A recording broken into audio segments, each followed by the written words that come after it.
So hello student, welcome back to my channel biology classes. और हम class 12th के topic से start करने जा रहे हैं चैप्टर्स जो एग्ज़ाम बोर्ड्स के पॉइंट ऑफ व्यू से बहुत ही ज़्यादा इम्पॉर्टेंट टॉपिक्स हैं। तो हम स्टार्ट करेंगे आज बायोटेक्नोलॉजी और एप्लीकेशन से, ठीक है। ओल्ड बायोटेक्नोलॉजी क्या कहती है? Techniques of using living organisms और enzyme from the organism to produce the products and process useful to the humans. ऐसी चीज़ें ऐसे ओल्ड बायोटेक्नोलॉजी में क्या होता था कि एक ऐसा टेक्नीक है जिसमें कि क्या करते थे कि लाइव ऑर्गेनिजम्स, मतलब कि ऐसे ऑर्गेनिज्म जो कि लाइव हो, जो जिंदा हो, ठीक है, उनका उनको या फिर एंजाइम्स को यूज करके हम ऐसे प्रोडक्ट्स बनाते थे जो कि ह्यूमंस के लिए यूजफुल हो।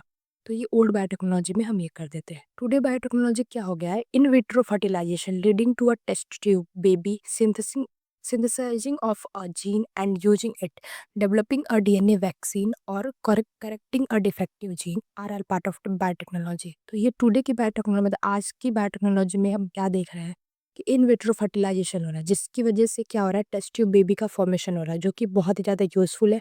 जो पेरेंट्स स्टेराइल होते हैं, जो कंसीव नहीं कर सकते, उनके लिए सिंथेसाइजिंग अ जीन, ऐसे मतलब जीन्स सिंथेसाइज करना और यूज करना उनको, एंड डेवलपिंग अ डीएनए, और ऐसा मतलब वैक्सीन्स आजकल डीएनए की हेल्प से बन रही हैं। और करेक्टिंग, और कुछ ऐसे डिजीज कंडीशन होती है जो कि डिफेक्ट की वजह से, जीन्स के डिफेक्ट की वजह से डेवलप होती है, उनको करेक्ट करना। और ये सारी जो चीज़ें हैं वो पार्ट है किसकी? आज की बायोटेक्नोलॉजी की, ठीक है। According to the European Federation of Biotechnology, European Federation of Biotechnology EFB ने क्या बोला था? The integration of natural science and organisms, मतलब कि क्या है? Integration of natural science and organisms, cells, parts thereof, and molecular analogues for products and services। हम लोग क्या करते हैं, बायोटेक्नोलॉजी कैसे यूज़ करते हैं कि ये एक नेचुरल साइंस होता है और ऑर्गेनिजम्स इसमें यूज होते हैं, ठीक है। ऑर्गेनिजम्स के सेल्स, पार्ट्स यूज होते हैं, और ये किस लिए यूज होते हैं? For products. प्रोडक्ट्स मतलब कि किसी भी चीज़ को बनाने के लिए और किसी भी सर्विसेज के लिए। प्रोसेस ऑफ बायोटेक्नोलॉजी, प्रोसेस में बहुत प्रोसेसेस दो हैं बेसिकली। सबसे पहला है जेनेटिक इंजीनियरिंग एंड दूसरा है bioprocess engineering. Techniques, genetic engineering क्या है? Techniques to alter the chemistry of genetic material to introduce this into the host organism and thus change the phenotype of the host organism. तो ये क्या है? Genetic engineering में हम क्या कर रहे हैं, ये एक ऐसा टेक्निक है जिसमें कि जेनेटिक मटेरियल के भी, जो जैसे कि आरएनए और डीएनए, इनके केमिकल्स को चेंज करना और उनको चेंज करके इंट्रोड्यूस करना एक होस्ट ऑर्गेनिजम्स, मतलब एक लाइव ऑर्गेनिज्म में इंट्रोड्यूस करना, चेंज करके इनके केमिकल्स को।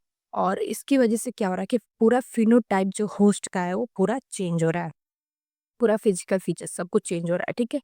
बायो प्रोसेस इंजीनियरिंग क्या है? मेंटेनेंस ऑफ स्टेराइल, ठीक है, sterile microbial contamination free. Sterile का मतलब क्या होता है कि जहाँ पे कोई माइक्रोब्स कुछ ग्रो ना कर रहे हो, वो maintenance of sterile microbial free ambience in the chemical engineering process to enable growth of only the desired microbe eukaryotic cells in large quantities for the manufacture of biotechnology products are like antibiotics, vaccine, enzyme, etc।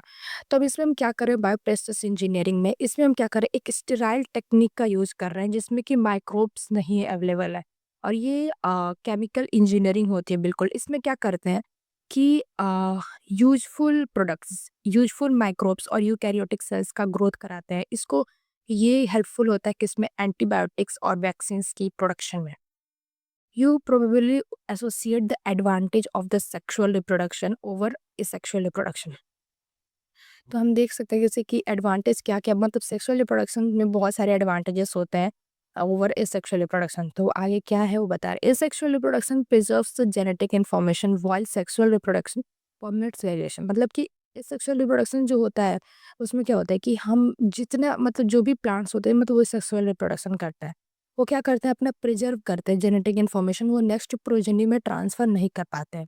लेकिन sexual reproduction में क्या होता है कि jeans आपस में जाके मिलते हैं और एक नया वेरिएशन आता है और एक नया प्रोडक्ट बनता है। Traditional hybridisation procedure used in the plant and animal breeding very often. एक ट्रेडिशनल हाइब्रिडाइजेशन प्रोसीजर है जो कि यूज होता है किसमें? प्लांट और एनिमल के ब्रीड कराने में। very often leading to the inclusion and multiplication of undesirable genes along with the desired genes। अब इसमें क्या होता है ट्रेडिशनल हाइब्रिडाइजेशन में, ये एक ऐसा प्रोसेस है जिसमें कि एनिमल या प्लांट की हम ब्रीडिंग करा रहे होते हैं। इसमें क्या होता है अनवांटेड जीन्स भी मिक्स हो जाते हैं, ठीक है, अनडिजायरेबल जीन्स भी मिक्स होते हैं और डिजायरेबल जीन्स भी।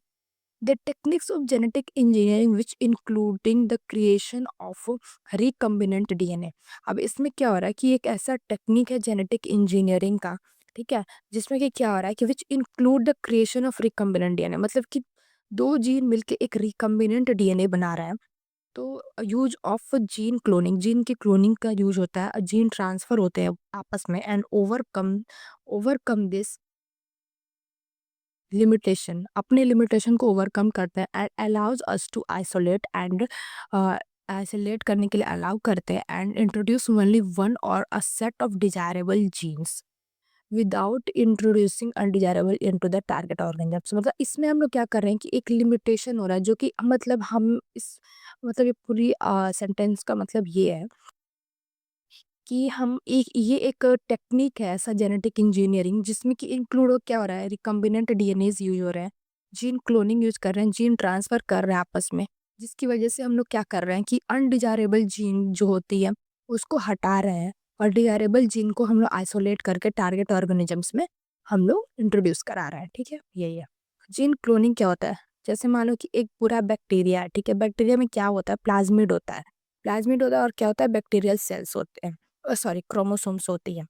तो प्लाज्मिड में क्या है वेक्टर, वेक्टर होता है, ठीक है, वेक्टर मतलब कि वेक्टर के अंदर होता है रिकम्बिनेंट डीएनए, रिकम्बिनेंट डीएनए जिसको हम लोग बोलते हैं प्लाज्मिड बेसिकली, ठीक है। अब रिकम्बिनेंट डीएनए जो हो रहा है लाइगेज हो रहा है, किसके साथ लाइगेज हो रहा है, cell containing gene of interest, ऐसा सेल जिसके पास क्या है जीन ऑफ इंटरेस्ट है, DNA of chromosome foreign DNA है जिसके पास जीन ऑफ इंटरेस्ट है। दोनों मतलब प्लाज्मिड जिसमें कि रिकम्बिनेंट डीएनए है और जीन ऑफ इंटरेस्ट दोनों मिक्स होके क्या एक लाइगेज का फॉर्मेशन कर रहे हैं। अब ये लाइगेज क्या हो रहा है ट्रांसफॉर्म हो रहा है, ट्रांसफॉर्म हो रहा है किसमें, होस्ट में हम ट्रांसफॉर्म कर रहे हैं जिसमें कि क्या हो रहा है ट्रांसफॉर्मेंट हो रहा है। अब इसकी वजह से ग्रोथ हो रहा है वहाँ पे और जीन की क्लोनिंग हो रही है, ठीक है, बेसिकली यही है construction of the first artificial recombinant DNA molecule.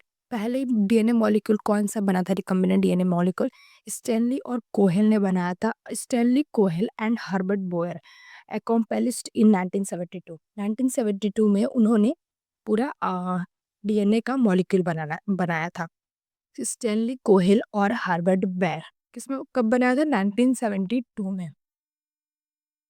तो नेक्स्ट इसमें क्या है कि साल्मोनेला जैसे एग्जांपल में देख लो साल्मोनेला टाइफेनेरियम, ठीक है, टाइफेनेरियम, इसमें क्या आ रहा है कि नेचुरल प्लाज्मिड इसमें प्रेजेंट है, ठीक है, नेचुरल प्लाज्मिड प्रेजेंट है। अब इसमें क्या कर रहे हैं कि फर्स्ट रिकम्बिनेंट डीएनए कैसे बना रहे हैं, रिकम्बिनेंट डीएनए कैसे बना था, ठीक है।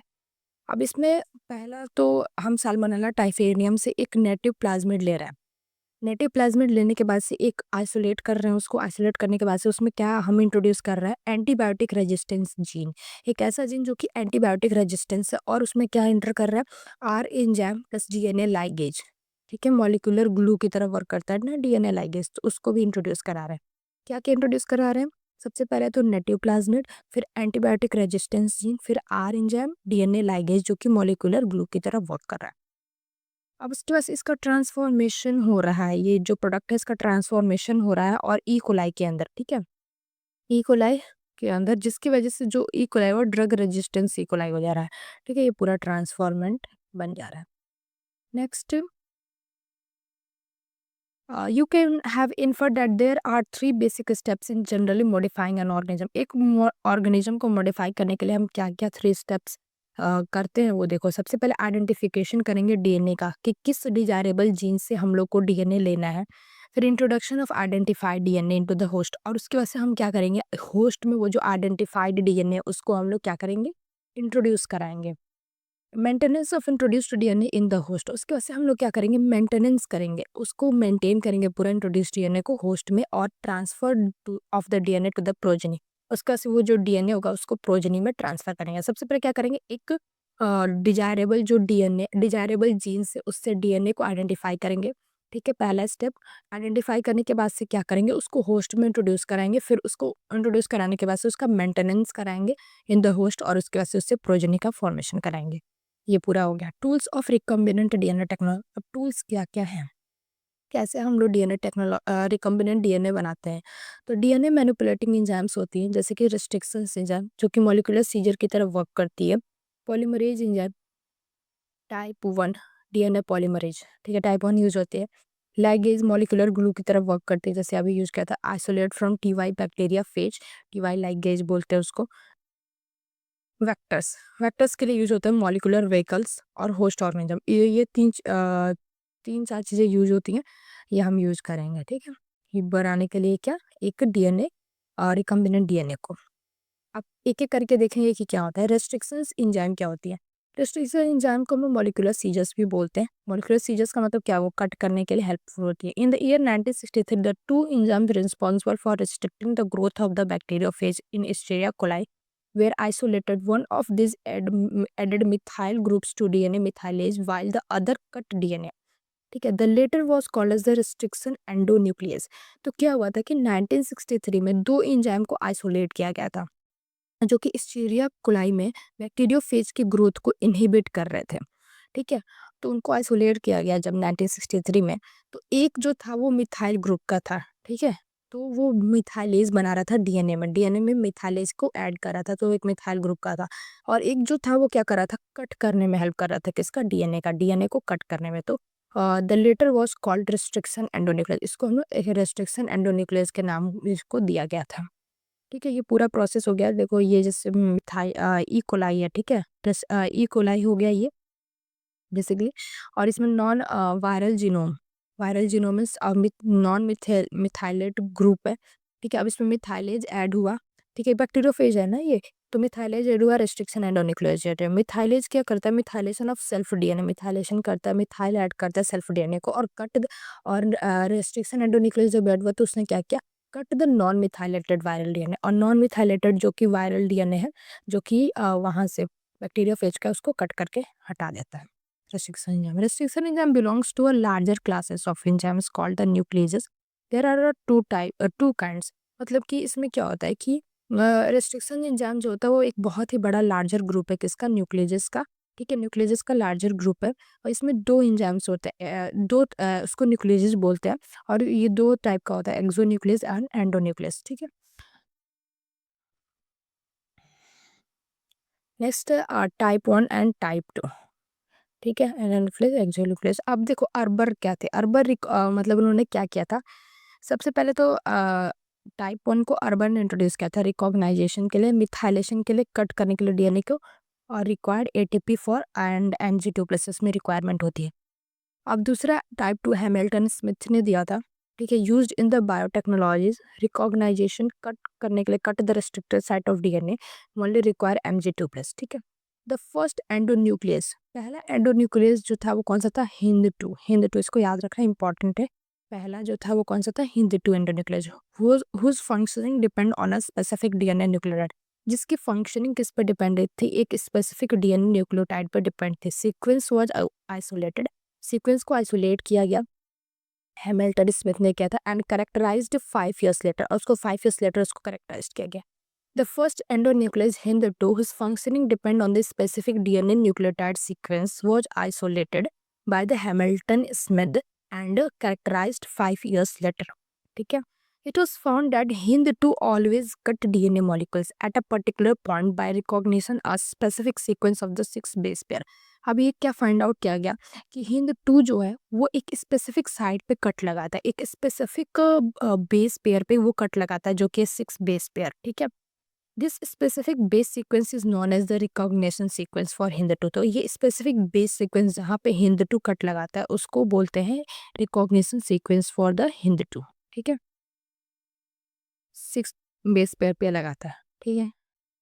अब ये GT5 3 ये सब अरेंजमेंट्स होती हैं, ये ब्लंट एंड प्यूरिन और एडेनिन और गुआनिन और pyrimidine क्या होता है, थायरिन और साइटोसिन, ठीक है। तो ये कट कहाँ लगाता है, कट लगाता है बिटवीन द थायमिन और साइटोसिन, एडेनिन और गुआनिन, ये इन दोनों के बीच में लगाता है, और एडेनिन और गुआनिन है, और थायमिन और साइटोसिन है, तो इसके बीच में कट लगता है। प्यूरिन पिरिमिडिन बेसिकली, और पिरिमिडिन प्यूरिन के बीच में कट लगाता है हिंद टू। ठीक है, 6 बेस पेयर पे। नोमेनक्लेचर ऑफ रिस्ट्रिक्शन एंजाइम को कैसे नोमेनक्लेचर दिया गया था? First letter of the name genus होता है, ठीक है। Second two letters specific species होते हैं of the prokaryotic cell from which they were isolated. E Eco R one comes from the Escherichia coli RY13 Eco R first, ठीक है। तो इसमें मतलब क्या है कि जो पहला लेटर है वो जीनस है, पहला लेटर क्या है? जीनस है, जहाँ से वो उसको लिया गया। Second two letter specific of the prokaryotic cell from which they were, और सेकंड टू लेटर ऐसे हैं जो कि जहाँ से वो आइसोलेट किए गए हैं, तो इको आर वन जो Escherichia coli से लिया गया है।